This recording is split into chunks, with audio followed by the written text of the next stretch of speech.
போய் பீரோ ஓப்பன் பண்ணி பார்த்தா பீரோவில் இருந்த எதுவுமே இல்லை. கேஷு, நகை மட்டுமே 40 பவுன். என்னோட ஸ்பெஷல் கிட்ட அவளோட ஃபியூச்சருக்காக லாக்டவுன்ல இருந்து கொஞ்சம் கொஞ்சமா சேர்த்து வச்சது. பொண்ணு ஃபியூச்சருக்காக நான் சேர்த்து வச்சுட்டு இருக்கேன். தயவு செஞ்சு யாரா இருந்தாலும் எடுத்தா கொடுத்துருங்க. அவங்களுக்கு அது மட்டும் தான் எனக்கு கெஞ்சி கேட்கும்.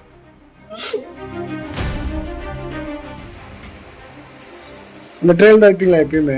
ஆமா, எப்பவுமே அதுலதான் சார்.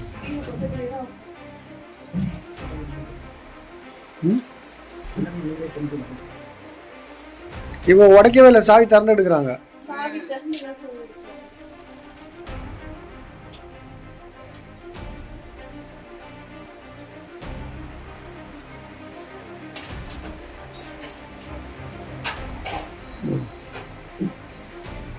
இதில் எப்படி மேடம் எங்கே வச்சுருந்தீங்க? உள்ளே வச்சுருந்தீங்களா?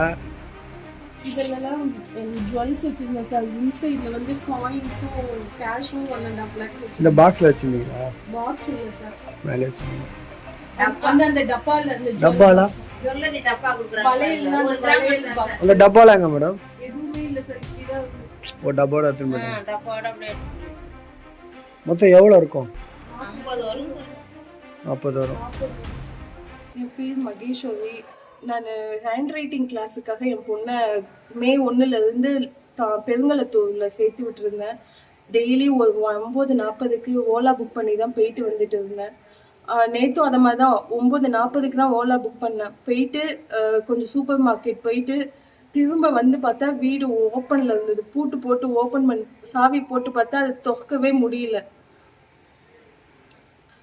திரும்ப கொஞ்சம் அழுத்தி பார்த்தா கதவே ஓப்பன்ல இருந்தது. போய் பீரோ ஓப்பன் பண்ணி பார்த்தா பீரோவில் இருந்த எதுவுமே இல்லை. கேஷு, நகை மட்டுமே 40 பவுன். என்னோட ஸ்பெஷல் கிட்ட அவளோட ஃபியூச்சருக்காக லாக்டவுன்ல இருந்து கொஞ்சம் கொஞ்சமா சேர்த்து வச்சது.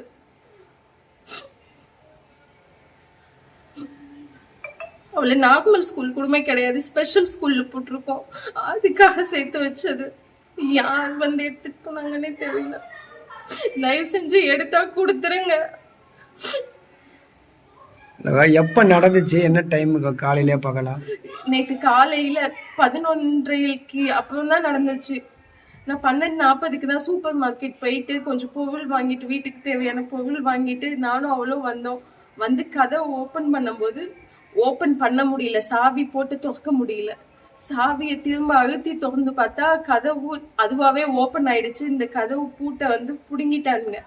சரி, கதவு பிடுங்கி இருக்கேன்னு நான் நேராக போய் பீரோவை தான் திறந்து பார்த்தேன். பீரோவில் இருந்த 40 பவுன் நகை, 1.5 லட்சம் ரூபாய் கேஷு எல்லாத்தையுமே எடுத்துட்டு போயிட்டாங்க.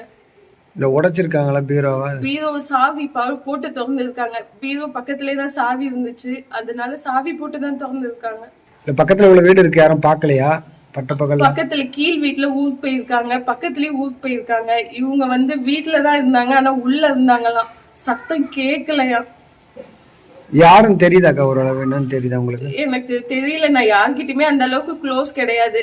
ஏன்னா ஸ்பெஷல்ங்கிறதால நான் உள்ளேயே தான் மேக்சிமம் வீட்டுக்குள்ளேயே தான் இருப்பேன். வெளியில யார்கிட்டையும் பேச மாட்டேன், யார்கிட்டையும் கூட்டிட்டு போக மாட்டேன். அவகிட்டயே பேசிட்டு அவளுக்கு ஏதாவது கொடுத்துட்டு ஏதாவது வீட்லயே இருந்தா அதுவா இருக்கும் தான் நான் ஹேண்ட் ரைட்டிங் கிளாஸே போட்டு விட்டேன். 1 hour போயிட்டு வர மாதிரி. போயிட்டு எப்பவுமே 11:30க்குள்ள வந்துடுவேன். நேற்று சூப்பர் மார்க்கெட் போயிட்டு வர்றது கொஞ்சம் லேட் ஆயிடுச்சு. வந்து பார்த்தா யாரோ இந்த மாதிரி பண்ணியிருக்காங்க. அந்த எதிர்த்த வீட்டு பொண்ணு தான் சொல்லிச்சு. யாரோ ஷர்ட் வந்து ப்ளூ கலர்ல போட்டிருந்தாங்க, ஹேர் அந்த அளவுக்கு இல்லை, ஆனா கச்சிப்பை வச்சு வைப் பண்ணிட்டு இருந்தாங்க அப்படின்னு சொன்னாங்க. என்ன சொல்ல வரீங்க உயர் அதிகாரிகளுக்கு? தயவு செஞ்சு கண்டுபிடிச்சு தாங்க. இது எனக்கு குடும்பம் இல்லை, என் பொண்ணு ஃபியூச்சருக்காக நான் சேர்த்து வச்சுட்டு இருக்கேன். தயவு செஞ்சு யாரா இருந்தாலும் எடுத்தா கொடுத்துருங்க. அவங்களுக்கு அது மட்டும் தான் எனக்கு கெஞ்சி கேட்கும். நார்மல் ஸ்கூல் கூடமே இல்லை, ஸ்பெஷல் ஸ்கூல்ல போட்டு நான் படிக்க வச்சுட்டு ஒன்னொன்னையும் அவ கூடயே போயிட்டு வந்துட்டு இருக்கேன். 5 வருஷமா அவ கூட ஓடிட்டு வந்துட்டு இருக்கேன். வீட்டுல கூடமே நான் இல்லை. செய்திகளை உடனுக்குடன் தெரிந்து கொள்ள உடனே சப்ஸ்கிரைப் பண்ணுங்க.